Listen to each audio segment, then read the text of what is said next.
We're going to break out into discussion groups, so we're just going to have two. What we decided to do, if you guys are okay with this, is break into one group of adoptees only, and you guys, if you're okay, will meet kind of up here in the front. I mean, we're only in this room.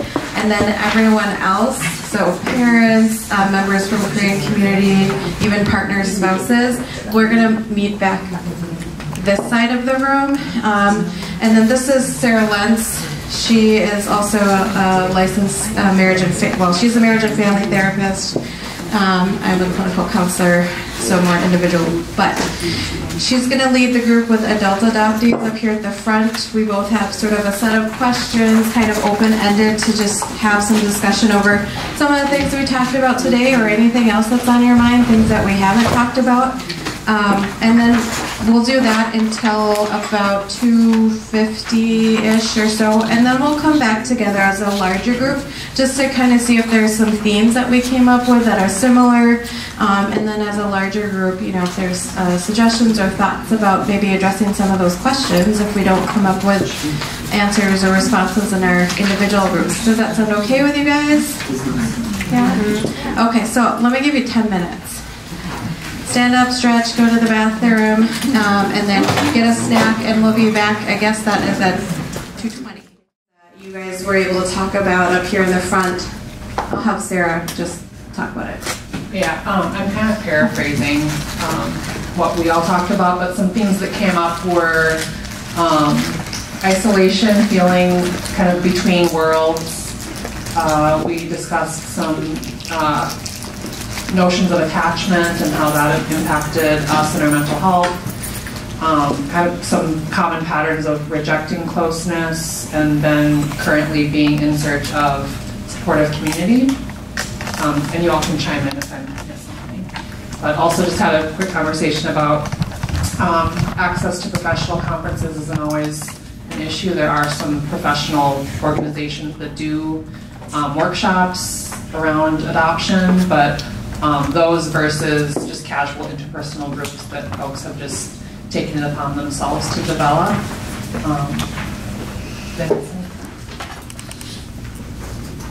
Lots of laughs too. Yeah. You guys were very loud. So you guys are having a lot of fun. Yeah. Someone said they were going to leave our group and join yours. I just wanted to kind of, this first one, I think that Sarah's hitting on some of it, but that question of what makes it difficult for you to connect, and I think it was with others. I just want to kind of list what came up in our group, and I'm curious for your group if this is something similar. So, adoptive parents said, well, we had some support when our kids were young, but how do we find other adoptive parents now to meet and talk with? So just really those opportunities. Korean community asked, well, how do we meet and connect with adoptees given that there's so many in Minnesota, but we don't necessarily know where they are? And then a second generation Korean said, well, how do I even relate?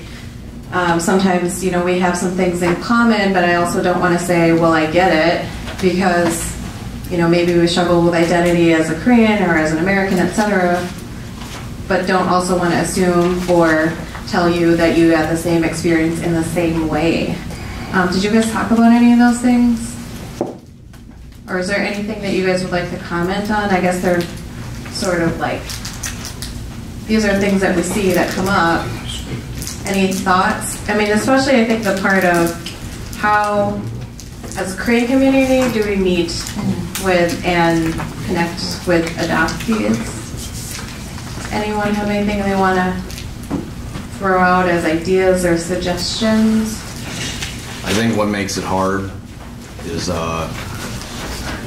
we're adoptees, so I kind of connect more with adoptees, so I don't really get the opportunity to meet second generation Koreans.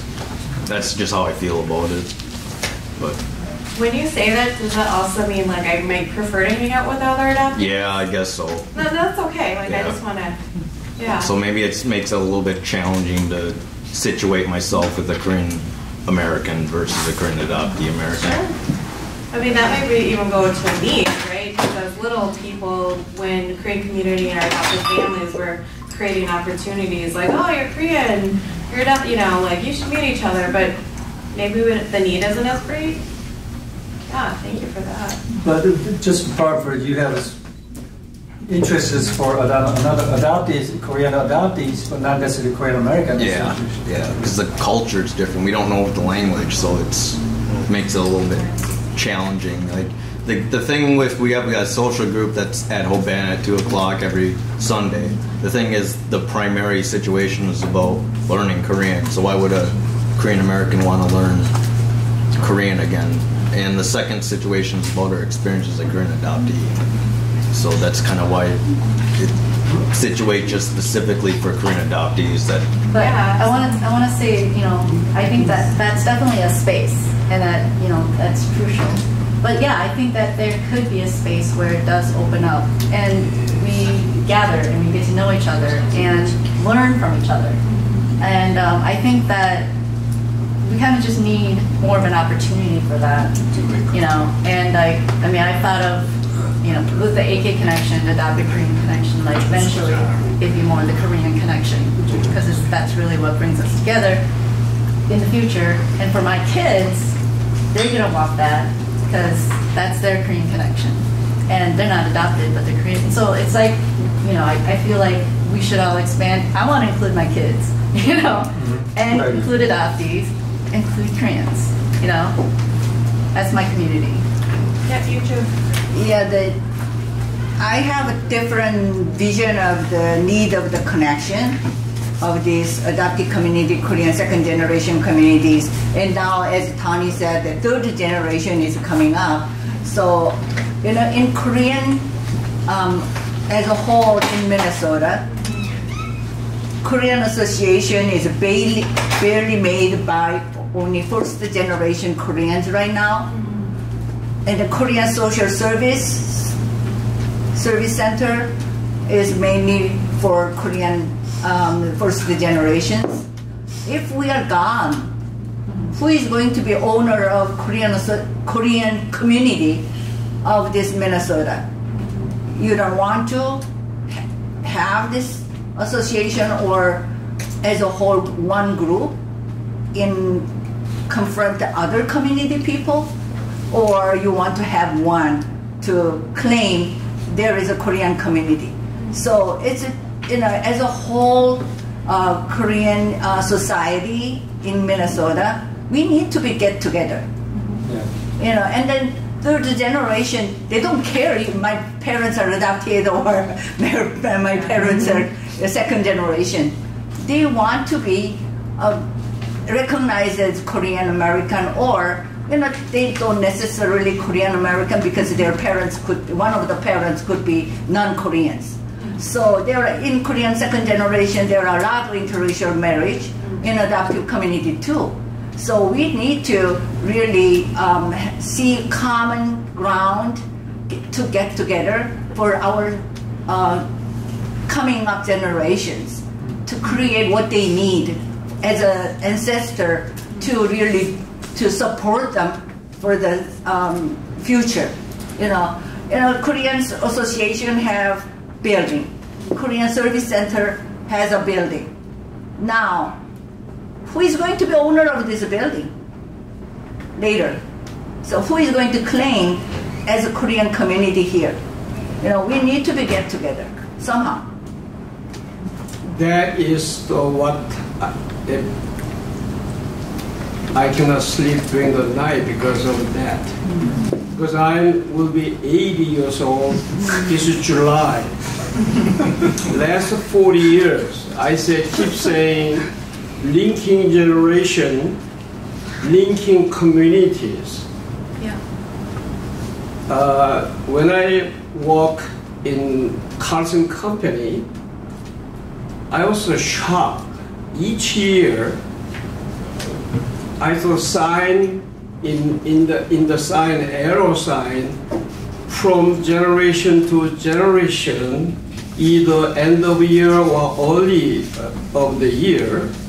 So curiosity, I followed their sign from generation to generation. Do you know what the sign means? Jewish employee who came their company first or senior, they welcome whoever newcomers by saying from generation to generation.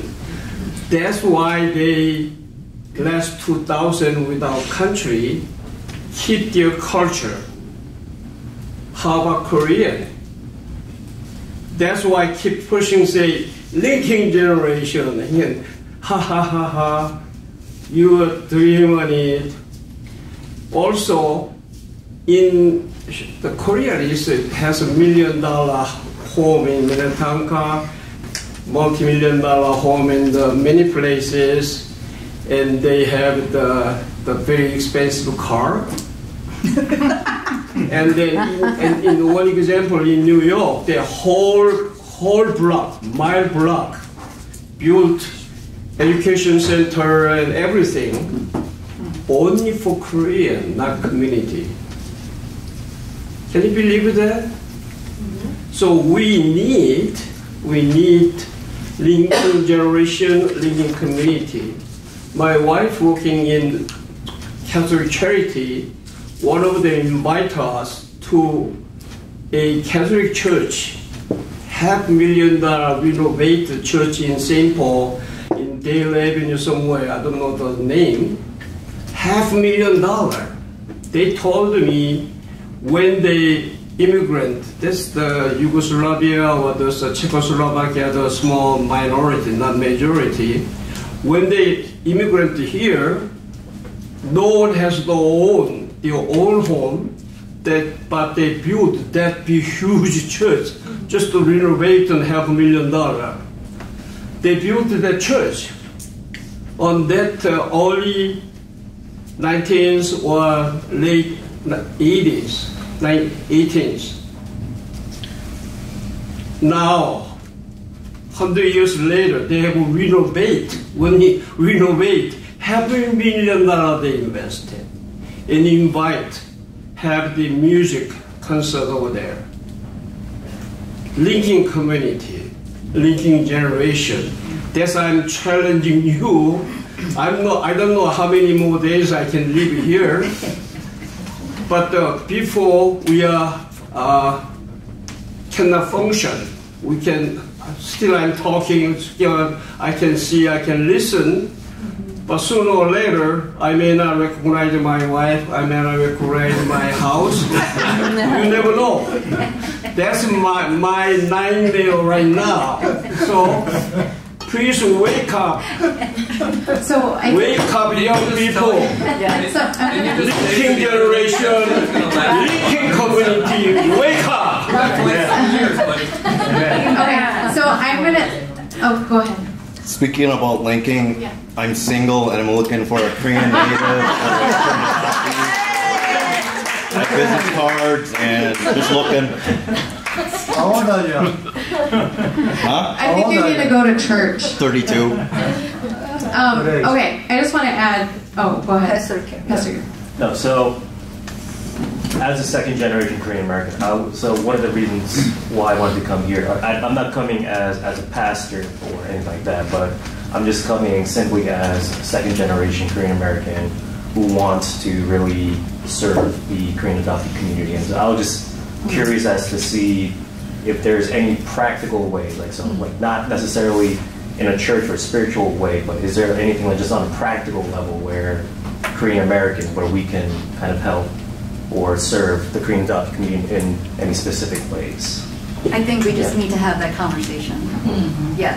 I think the biggest issue, like right now, we were talking, there's this event called CAN, and it's like $290 for Korean adoptees just to go. Right. So if it's something that's reasonably priced, that doesn't always lead to dinner and we just lead to discussion, I'm open to that. Right. I also wanted to let people know, I know my brother prefers to, like, Korean adoptees. We met these actually Korean people at Planet Fitness that kind of thought they were Korean, and I did ask them they can visit our, they could go visit our classes, but Travis is kind of right there. They did learn Korean, but I could see a way of linking it because Amy's our leader there, but she's also kind of co-leader with the lady from Hoban who is actually Korean.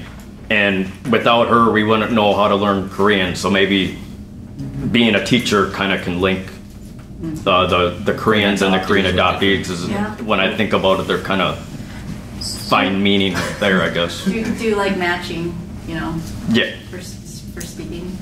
Oh. Well. Okay, so one thing I wanted to kind of just summarize what I think I'm hearing you as and say yes or no is partly it sounds like we have an understanding, and I think historically in Minnesota, our origins and why we come together as a community varies. But I hear from what Tani is saying, what Yunju's saying, Pastor Park, and everyone else too, maybe it's a redefining of what the Korean community is here in Minnesota, and at this juncture where we are at now, finding those common interests and values to create a broader space.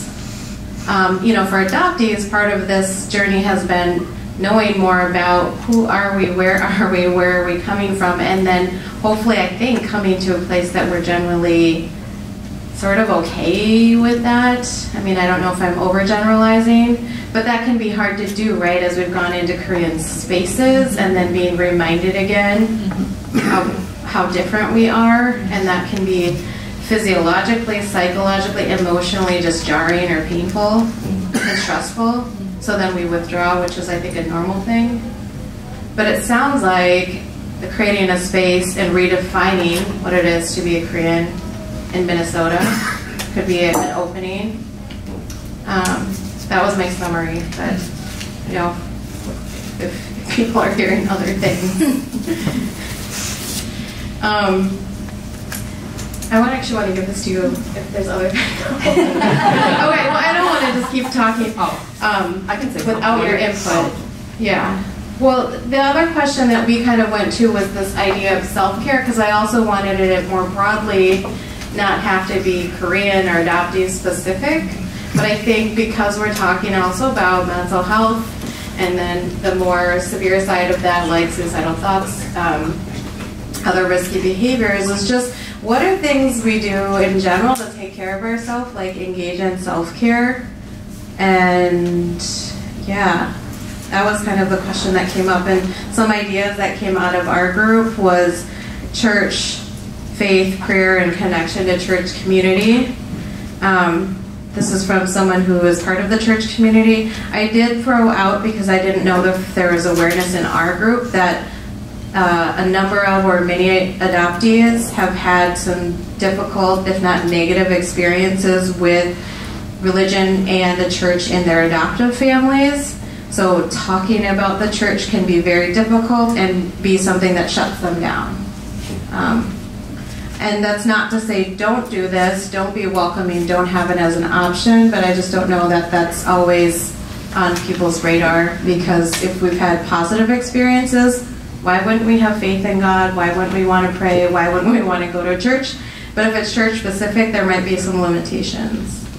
Other ideas were, you know, just engaging in your regular exercise, so whether that's going to the gym or running or skiing or biking. I know that's general, but as a therapist, it's stuff I talk about with my clients all the time, actually. Engaging socially, so friends, family, and sometimes some of our issues, whether it's more kind of mental health-esque or if it's about the cultural or the ethnic pieces, you know, things that we do in an adult community is creating more spaces for adult adoptees. You know, Tani created AK Connection kind of after the fall of CAM, or not CAM, but ACK, and then sort of AK Connection, and then CAM came up. And many, many people are very active still in that community that aren't necessarily here because maybe that fills more of their need. Continuing education or lifelong learning, parenting education, yoga, and meditation. And these things are just meant to be more general and helpful regardless. Did you guys talk about anything like this? Or do you guys want to add anything? About self-care? Yeah. I think some of what we discussed was kind of stemming off of the experience of feeling in isolation and between worlds. So kind of carving out our own sense of community, whether it's through an organization that already exists, or just creating your own. Adoptees are good at that. Creating an organization. Yes. Unconventional. Yeah. What else do people do for self-care besides just because like what the Caroline, she was talking about how the risk for suicide is so much higher when someone is in that alone place. So ensuring that you are staying connected, I think that we do need to be really intentional, checking in with ourselves, like, am I feeling connected with others, and how can I keep that going? Yeah, so I just want to mention self-care. I think it's important for mental health, and I already talked to Sarah about this, but I know someone a little crazy that needs, I need someone that has like a adoption resources or focus on that. Do you have any openings? Okay, well this is in your folder. It's some resources for health, like, you mean like mental health? Yeah. Yeah, so there's, Sarah and I are listed, there's also a couple other. So there are more than just you two? Yes. Oh, there is, yep. okay. So we're listed, but there's a couple others, and then there's Family Circle Counseling, and St. Paul does a lot of really great. Are you yourself booked too, or do you have openings? Oh, I think you can just call us, and if... Well, she said she's booked. Oh, okay. Okay. You can call me. My schedule, because I'm in Sarah also does some private practice where she can kind of choose or whatnot. Yeah. I'm in a clinic where I also get people assigned to me. But if I have openings, I also see adoptee clients that just call. Okay. So give me a call. But we, apart from this list, we have more people too. So that's another big part of this project is knowing how to refer adoptees. Okay. So feel free. I mean, this is in your folder. My direct line for work is here. You can call me and email me. I think it's good that you guys involve NAMI in this kind of thing. I think they're really invaluable. We go to their walk every like September. Yep. If anyone's interested, but yep. Yeah, I mean, because they just do so much to support individuals and families, and it's free. There's lots of resources, so that's awesome that you guys already know about them. Okay, so one thing that I didn't mention is reading a lot of books. Nowadays I read a lot of books, and Audible is a great reading book. You don't have to read a book, you just listen to the book. And so if you read any 30 books, you'll be the expert. It's a reading book. I mean, listening to a book, you can do it one a day.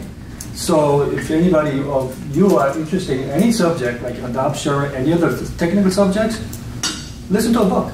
You can read one book a day, and that really open your eyes quite a bit. I'm just kind of surprised how easy it is to read a book. It's very difficult, but just listen to a book. So I mean, self-help, I found it just in the last couple of months, great help.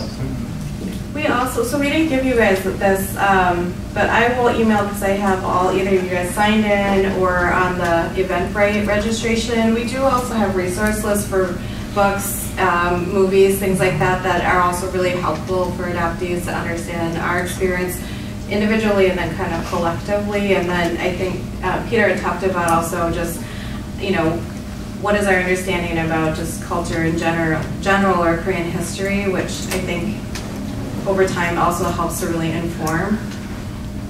So I can send that out to you guys as well, I'll email that to you.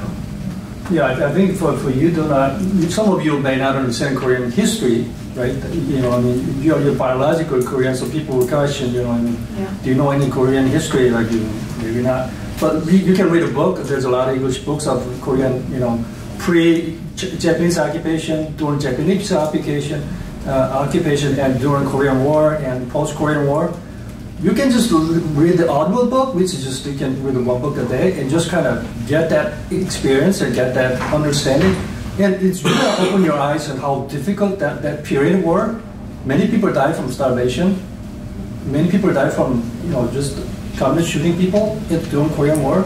There's a lot of death and mayhem at that time, and a lot of the psychological stuff actually transferred to us and our parents' generation.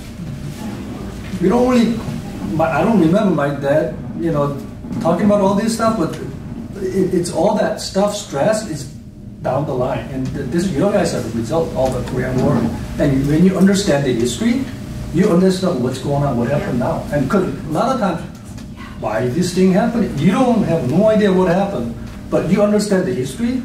Not only that, you go through like the Japanese attack of Koreans. Koreans gone through 5,000 war incidents. Pretty much every other year they have a war. And you don't understand Korean history, it's very difficult what's going on. And so when you understand Korean history, and you have a better sense of who you are, it's like, it's in your DNA, so you better understand it. Can you read me a book? We're about out of time, but Sarah had a question, so I want to give her an opportunity. Well, I just wanted to quick answer the question on self-care. I came here because I just wanted some balance. I've been brought up in Minnesota with white Caucasian parents, and dealing and I'm thank you very much for putting this on because it's helped me a lot, and I really appreciate it very much. So I just wanted the balance. I heard you find it from Google. You find this event from Google somewhere. Awesome. From your website. Yes. My website. Yeah. Yeah. So the handsome man talk is a broken English. So just kind of in the interest of time, because it's already after 3:30, we're going to wrap up. I really please request that if you haven't filled out this evaluation form that was in your, put it back. Fill this out, it's pretty short, and then there's a bunch of them, I guess, on that chair back there. You can just put it face down. If you guys have any specific questions about anything, as myself, Pastor Park, Yunju, Sarah, questions about mental health referrals, whatnot, you can talk to both of us. Other announcement. Yeah. Announcement. The Korean Adoptee Ministry is offering a cultural night every month, and June will be just for this kind of activities going on. So we will skip June, but July, probably some Friday evening. This July plan is calligraphy. How you write your name in Korean. We are bring your children too. Yeah, you are making this activities not to be serious ones. Yeah. It's a family event, so children and yourself can enjoy it together. So Korean food will be offered, and then all free. All free. Activity will be every month is different. It's usually Korean Service Center at La Penter right now, unless there are 50 people coming and we have to choose. That's 100 yards north of the Children's Home Society Center. So that keep in mind, and we haven't decided which Friday yet, but come with your family members. Thank you. Okay, well, thank you guys all for coming and just sharing and being interested in just learning. Thank you to Jay and his mom Karen. Is Karen still here? No, she's not. Oh, okay. For just sharing your personal story this morning. That was very, very just encouraging and brave and amazing. So thank you so much. Thank you to Caroline, who's already left, for the QPR. Again, there are additional suicide prevention trainings that are more in-depth. I know one of the questions was about specific things or how we address that. So if that is an interest that any of you have, please also let us know, because we can coordinate another one specific with Pam, and or you just can go on the NAMI website and look at those, and they're free. So thanks for everyone for staying for the discussions and just really sharing your experiences. We will be in touch. We'll probably add your emails to the mailing list if that's okay. If you guys have any other questions, just let us know. But thank you. Enjoy the rest of your Saturday.